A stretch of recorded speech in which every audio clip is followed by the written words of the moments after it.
In this episode of Podcast Tactics, you will discover how to launch a brand new podcast quickly and easily. Today's guest launched his podcast just 2 weeks prior to the recording of this episode, and he's already growing an audience of loyal listeners. Before we dive into this episode, remember to join the mailing list at podcasttactics.com so you could keep learning how to podcast from other podcasters. Now, let's get into it.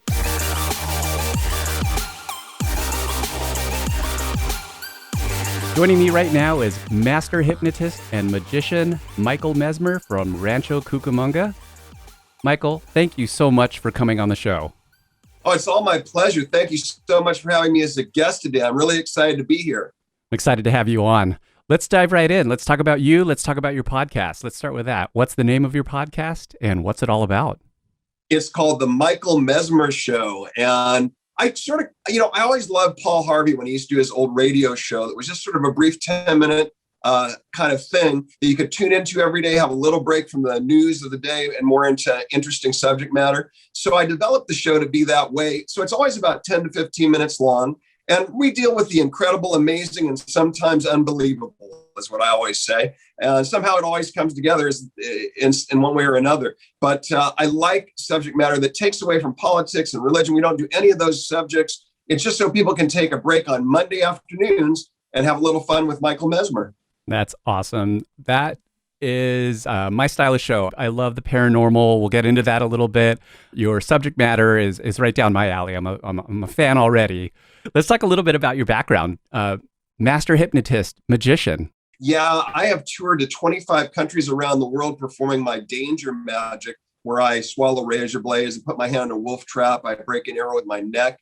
But all of those demonstrations, a lot of them work off of hypnosis and being able to control pain. So I'm also a clinical hypnotherapist and a stage hypnotist. So I've done both those.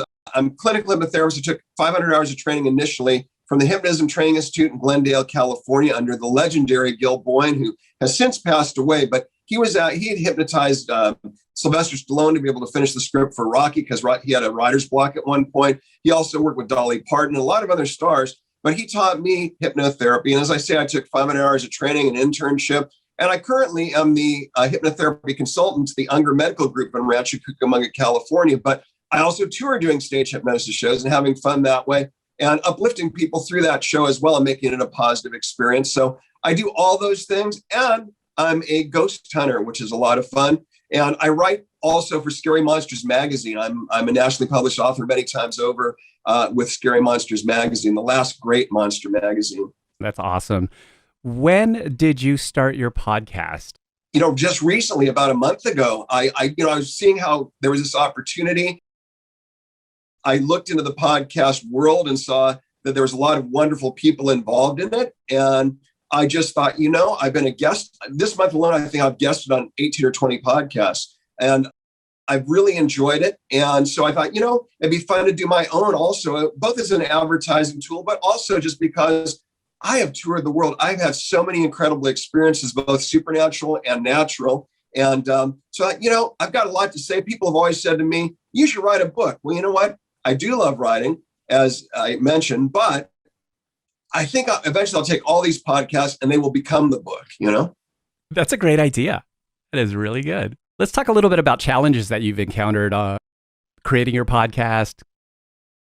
What does that look like? When I first got into it, I was researching, and so many people were down on, I happen to have I do mine through Anchor, and that's a free platform, which I think is wonderful. But a lot of people were down on it, saying, well, it's free, and people look down on you if you do Anchor. And there's a lot of conversation about that in the podcast community. I find it as a wonderful tool. So I overcame that concept. I said, I'm going to go ahead with Anchor. It looks like I can work it. And I've been very pleased with it. But at first, you have to learn to use the tools like with anything in life. When I started doing computers in the old days, we used cassettes for memory. So, that was a while back. I'm old enough to remember that as well. I don't think I look that old, James, but I have been around the block for a while. Yeah, so I know about taking your time to acquire and learn technology. And actually, Anchor technology worked out fine for me. I love the music breaks they can give you and all the things they offer for free, and they're very intuitive. So yeah, it was that. Also, people said to me, "Why are you doing this? Why are you doing this? It's for free." Well, I am monetizing it to a very small, minuscule extent with the Anchor ad, but I'm doing it because I really think it's a great tool to communicate. And if you have something to say, it's a wonderful platform. I may expand someday into having guests, but right now I have hundreds of interesting and fascinating stories that I've experienced in my life. I mean, so yeah, it was a challenge, not in the sense of content, not in the sense of I'm uncomfortable on camera or in front of people. Of course, my podcast is only on audio, but I'm very comfortable in all those areas. I guess the only challenge was just getting over finding the right technology, connecting with the community. And I'm really interested in Clubhouse now, too. That's another interesting avenue. But I'm really finding it fascinating. I recently started we'll talk about more, I'm sure, about the COVID issue with my hypnotherapy. And so I also thought that would be another great way to sort of help further that as well. I agree. Anchor is such a great way to get on and create content. And when you have strong content, nobody's going to ask you, well, what platform did you create this on? You know what I mean? They're just going to know that I'm connecting with this person whom I'm listening to or watching. And really, that's what matters. And the thing about my content is it's not like anywhere else because it's my life. So my very favorite Beatles songs actually is John Lennon's In My Life, which is Lennon and McCartney, but we all know John Lennon did that song. So anyway, In My Life. And that's really how I base my show around is that it's in my life. And I will always add, though, a current thing. Like you probably listened to one of the recent shows, the recent one I did about what's haunted in Vegas, cursed in Vegas. And on that show, about my personal experience, but I also bring in a current story about something going on with the Dybbuk box and all of that, and Post Malone. I do want to talk about that, but I don't want to spoil it either. I do want people to tune in to your show and download it and listen to it, but let's dive into that in a few seconds or so here. Okay. Let me ask you a little bit more about your podcast, if I may. I'm interested in successes that you've had as a result of putting it out there. Well, I'm already up to about 30 listeners, which is great. It's hard to transition people into that from when they're used to you on other platforms. I have about 800 people that follow me on Facebook. And that's by choice. I don't really open it up to millions of people because I want to have people that I know that are good clients of mine and that I want to deal with. So I don't have the mass following because I have people that are all quality or quantified people that I want following me. But little by little, they'll slide over to it. I mean, it's being able to communicate to them that they're only going to spend 10 minutes of their day once a week and have a wonderful time.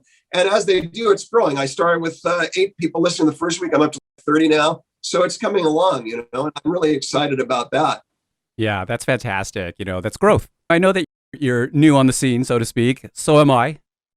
But I'm curious, you've got several episodes under your belt. What's some advice that you would give a new podcaster or somebody who's interested in starting one up? I think one thing is, and this I encountered because I was working with a group and I almost started a podcast for them at the same time. And then it's a board of directors that I was with at this particular group, but I won't mention them. But in any case, I'm on the board of several associations, international associations. And the first thing that came was, we want to buy the right equipment. We want to buy the right microphones. I've learned my entire life with anything I do, it's not so much the equipment, it's the person that's using the equipment. You can buy the most expensive microphone and hide behind it, but that's not going to give you talent or ability. Now, when I say talent or ability, that doesn't mean that you have an amazing speaking voice necessarily. What it means is you have something important to share and that you're passionate about. And if you have that, then you have everything. You don't need, the little mic I use for my podcast, my wife kindly bought me off of Amazon for, I think, $20. And it's fine for me. I use my phone to do the podcast. And actually, I've had great response so far. I've even used it to audition for other things that I've started work on as well for other possibilities. And no one said, you should use a better mic. Right. Yeah. I mean, That's the cool thing about keeping it simple, about using platforms like Anchor, right? The technology doesn't get in the way of putting content out there, of putting your message out there. So yeah, I mean, Well, it just makes sense. and it amazes me with Anchor when you go into their music their music beds that you use. You can pretty much find something that will work for any section of your show. So there's things in there. It's very basic, like you say. There's not like 100 choices of everything. But again, how do you think McDonald's became rich? Right. You know, you Yeah. have a menu with a short set of things, or take In-N-Out Burger. Let's take that. That's even more, unless you know their secret menu. But if you don't, secret menu, their menu is only about 8 items, and that made millions of dollars. So I think that's what's great about Anchor. They have 10 choices of music, and they have this, and it's very simple, and it gives everyone that opportunity to be creative within that realm. And there's hundreds of possibilities on how you want to use those music beds and how you want to break up your show and all of that. So it really comes to the individual and their creativity more than the tool set itself. Yeah, it's very wise advice there for sure. So with your podcast, tell us, why should people listen to your podcast? Well, like I alluded to earlier a bit, it's because you won't hear some of these stories anywhere but from me. I've literally toured to 25 countries around the world. I've seen some very strange and bizarre things. And I've met a lot of famous stars. Every show won't necessarily be about the paranormal or that. We had, in fact, you heard a show earlier on about the German Expressionist era and Hitler and film and how it influenced him and all of that. And so there'll be different subject matter. I'm getting ready to do a show. I think I'm going to do this for my next subject about the Denver airport, because it's kind of crazy. A lot of stories about the Denver airport. So I'm going to be doing that. I've flown in there many times. The horse statue up front is insane. And I'm going to be covering that. But I'm going to have other stories too, just about like when I spent the day with James Garner, or when I spent the day on the set of Family Affair and went to the sets of Gunsmoke and Gilligan's Island. And when I worked with stars like Jody Messina in country music and opened for her show. So I'm going to have a lot of different stories all the time. It won't be tied down to anything. But like I say, they'll always be unbelievable or amazing or incredible, just in a different way. But yes, there'll be a lot of, I spent a day on the Dark Shadows set in New York when it was on the soap opera. So there will be a episode about that and about how that experience was for me as a child. And then I may even talk about vampires, some current story dealing with vampires, the psychology of vampires. So every show will be unique, and it's only me that can do it because I'm the only one that lived this life. Yeah. Boy, you got a lot of potential content and episodes coming up. That's exciting. Yeah. What are your hopes for your podcast in the future? First of all, by having a podcast, it connects with people like yourself and other podcasters. So it's a good tool in one respect, that it helps me to say, I have a podcast also. And then they're more open to having me as a guest. And the guesting is what really is key to me, in the sense of spreading about my COVID-Gnosis hypnotherapy program and helping people. So I've got, since I started that podcast, I've made really wonderful connections. But also, I think too, it humanizes me. It broadens my story with the people that already are interested in what I do and book me for my shows and want me for therapy. And so it's a good way to communicate every week and just have a 15-minute visit with all my friends every week. So my hope is that my aspiration is to get everyone that already is my friend on Facebook to transition, or at least to include a visit with me for 10 minutes a week and just have a chat about something that was interesting from my life. That's a really great approach. I love the sound of that. That's really neat. Before we dive into, the episode that I listened to, I do want to hear more about the COVID-Gnosis that you were talking about. Well, I am a clinical hypnotherapist. I hold a degree in psychology, and I'm a certified stress management consultant. And as I mentioned, I work at the Younger Medical Group here in Rancho Cucamonga as their hypnotherapy consultant. And so when COVID came along, we're all talking about the physical aspects, about the vaccine and this and that. And of course, there's a lot of controversy about all those issues, naturally. But I don't get into politics. But I will say that there are going to be a lot of psychological issues, and they're caused not just by the COVID itself, but because also the way the media has handled everything, how they've psyched everybody up, and people have bought so deeply into a lot of it that, and I'm not saying that COVID's not real. Don't take me wrong. I'm not saying that. I'm saying that it was built up so badly psychologically. Even today, they're still only talking about how many deaths we've raised, the threshold of deaths. They're not talking about how many people have survived, how many people have had it and it's over with them and they're healthy and happy again. They're never talking about the glass half full, only half empty. So forget about the politics part of it, but the end product is a lot of people are going to be, are already and will be suffering the mental challenges of that for many decades to come.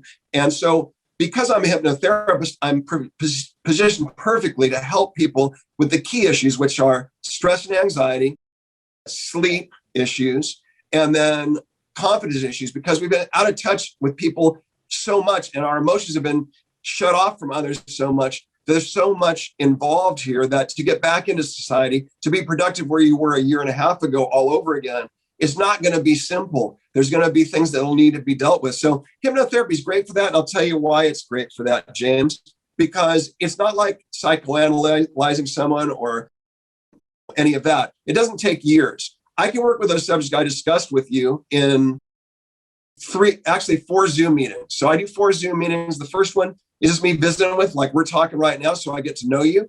And then the other 3 are, the first one's about the sleep, or the stress and anxiety. Second one's sleep, and third one's about the confidence. And I send out audio hypnosis audios with each session so that you can learn to practice the hypnosis, because it is self-hypnosis. So, you do it yourself. I just use my skills to teach you how to do it. So it's a tool you use to learn for your entire life, and it will keep helping you through this mess as we go along. So yeah, I think it's very important work. I'm very passionate about it. And so that's another aspect of why this podcast helps me to connect in a different way with people, in a friendly way.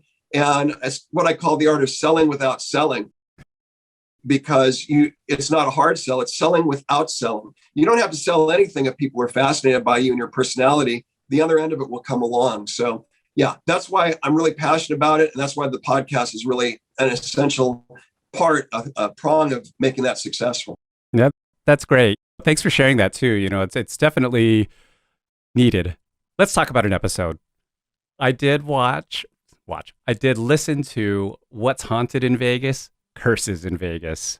From the get-go, I mentioned it before, your content is right up my alley. Again, I don't want to give anything away. The actress that you were talking about on that, I believe it was Enterprise, I remember her. I did not know that she had passed away. Yeah, very sad for her, because she was an up and coming actress and was doing really well, and she was on her way up. So it's very sad. But yeah, I'm a big Star Trek person.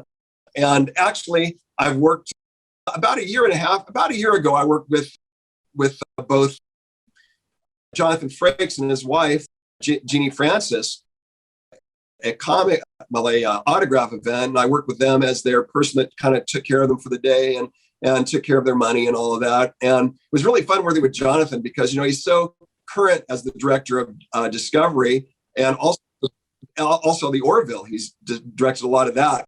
But he's a great person and so friendly and kind.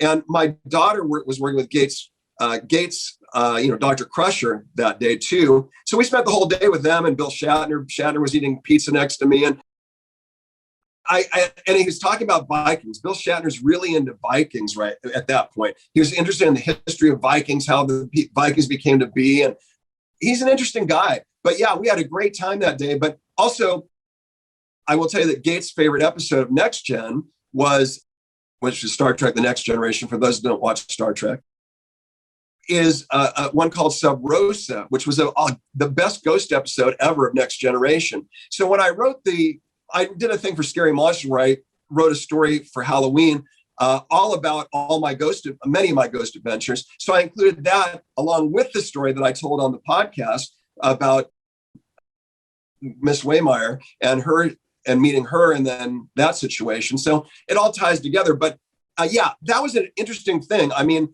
that was great, because at that time I was not ghost hunting. I was not a paranormal investigator. So it just happened out of nowhere. And, having come out of the experience And this lady's talking to me that I recognized her, but I didn't, because she didn't look like she did exactly on the show, not in uniform and all that. And so when she told me she was working on Enterprise, I'm like, that's fascinating. And then her just kind of being gone. But like I said, it wasn't like, oh, disappeared. It wasn't like smoke, because there was an entrance to the hotel right behind us. So I thought, oh, she just walked back in, because it was very cold out. The wind was blowing. So I didn't even think anything of it. And then 3 hours later, seeing her in this current Star Trek magazine when I got home from Vegas, and there she was, and she had been dead for almost a month. Yeah. That was insane. I mean, It blew my son and I to this day. It gives us chills. It was insane. The way the story is presented, it's definitely, chilling, compelling. I loved it. The same with the story about the women in the elevator.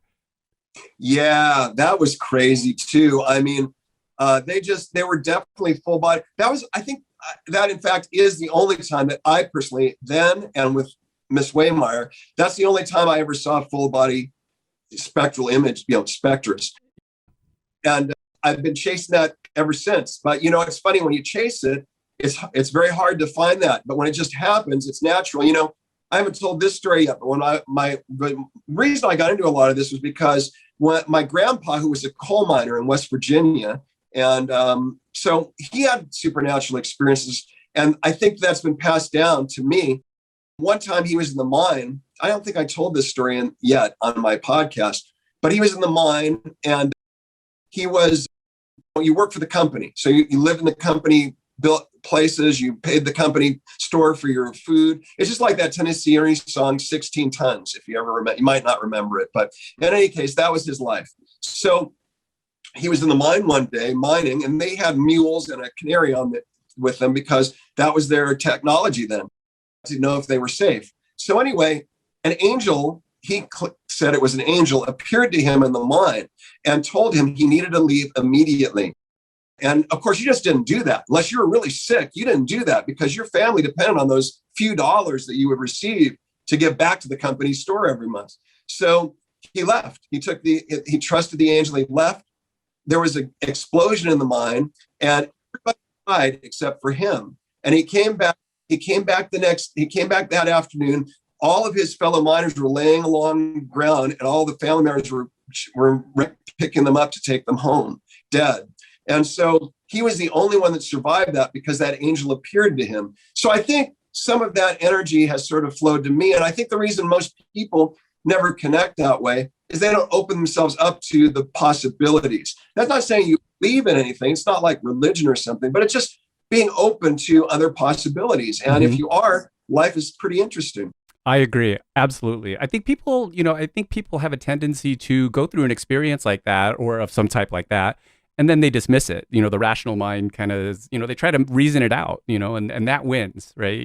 I think it's probably for whatever safety reasons, or, survival reasons, or whatever, they don't want to look bad.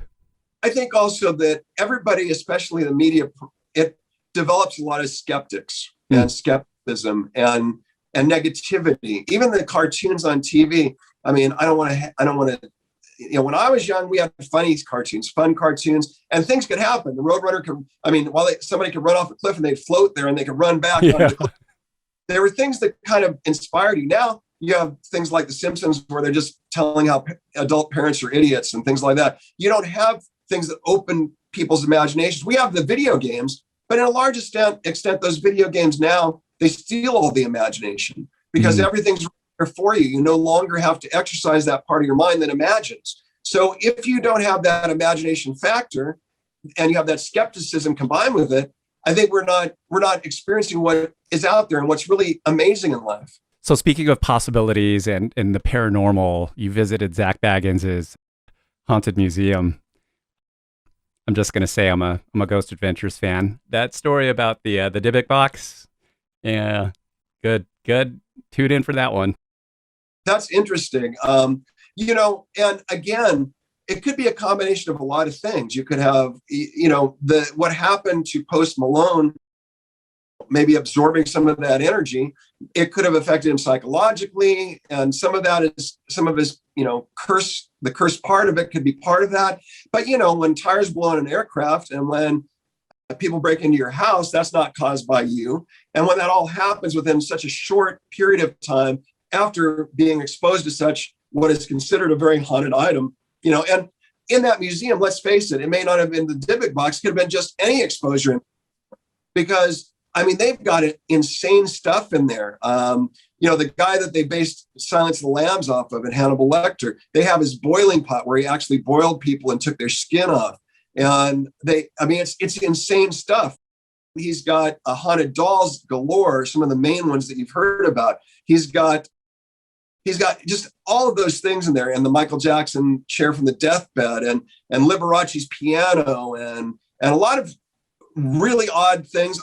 Like I mentioned in my story, my daughter and I love the Bela Lugosi mirror, because, of course, scrying and looking into mirrors and looking into the future in mirrors has been something that's been around since the Greek era. And so if anything captures someone's energies or, spirit energy, I would think it would be a mirror, especially. So they have a curtain that's black over it. And when you walk up, they open the curtain. They don't want to keep it exposed all the time, which could be a little bit of theater. But I'm sure Bella would like that. But honestly, yeah. So there's so much in that museum. Maybe the Dybbuk box may not be legit. Who knows? There's a lot of controversy about that. But there certainly is a lot of items in there that are legitimate. And it just bombards you from the. My wife, I took her in there twice now. Now she'll never go again, because both times she went there, she leaves and she's very, very ill. It makes her physically ill to be in that museum. She's sensitive. Yeah, but yet she goes on ghost hunts with me. She's my best ghost hunt. You can look up some of my YouTube shows. When I did my recent ghost hunt in Texas, I'll be talking about that at some point. It was amazing, at the Donkey Lady Bridge and the Devil's Bridge. And so, yeah, she goes with me, and she's my partner. She videos all my ghost hunting and helps me with my devices, reading things while I'm doing something else. So she's good with that. But in that museum, it's like a wave of just, it's crazy. Have you met Zach? He was there one day and we wanted to meet him. He looked at us and waved, and we waved at him. He was about 5 feet away, but he didn't want everybody else to notice he was there, so we didn't get the opportunity. I would have loved to, because I'd love to meet him. I really would. I love his work. I think he's very good. He sold that in a way, the ghost hunting, in a way that no one else really has ever mastered. Yeah. Well, Michael, before we wrap things up, I do have one more question for you. Okay. Which famous person or celebrity would you be excited to learn that they listen to your podcast?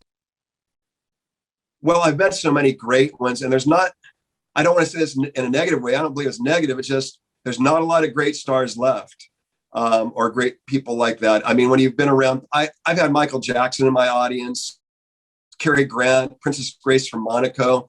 They've been in my show audiences through my career. I've met Judy Garland.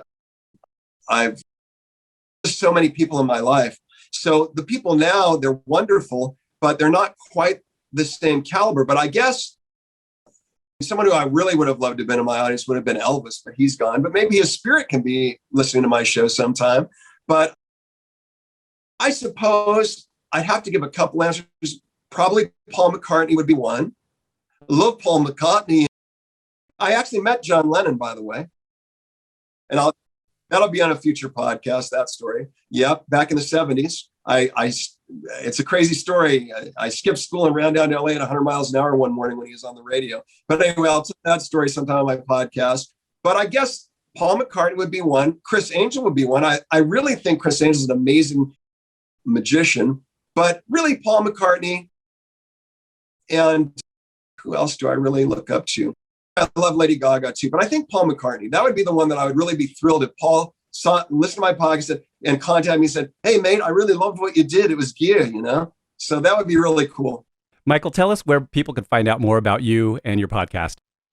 Well, it's on all the platforms, but most people go to Spotify and they just look for the Michael Mezmer, Mezmer show, the Michael Mezmer show, and it'll pop right up. If you're looking for the COVID-nosis therapy, which if you need help right now and you want to reach out, it's very reasonable. It's not super expensive. And it's very, like I say, we do it in 4, we can even do one and help you with one to help that anxiety. So anyway, that's at www.covidnosis.weebly.com. And then you can always send me an email at hypnomesmer HYPNOMEZMER @hotmail.com. And actually, if the first 10 listeners that contact me from your program and mention your name, James, in the subject matter and your program, I will send them a free download of a self-hypnosis relaxation audio. I'll get that information from you and we'll put it in the episode show notes so that people can grab that. Okay, great.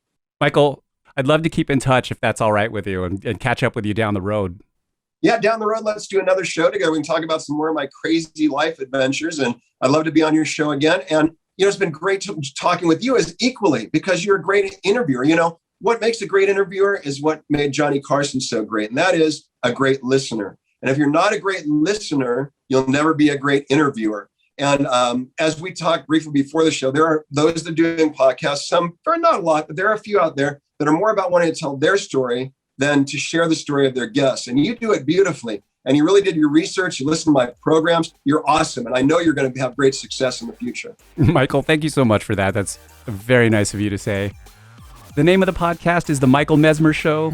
Incredible, amazing, and sometimes unbelievable. Michael, thank you again. We'll catch up soon. Thanks so much. Have an awesome day. Thanks again to Michael Mezmer. Check the show notes for links to learn more about Michael and his podcast, The Michael Mezmer Show. I would love to hear what you got out of this episode. Leave a review on podchaser.com to let me know. The show notes has info for how to do this, and feel free to make suggestions for what I can do to make this show even better for you. And make sure you subscribe and follow Podcast Tactics to learn even more about podcasting in future episodes. Thank you.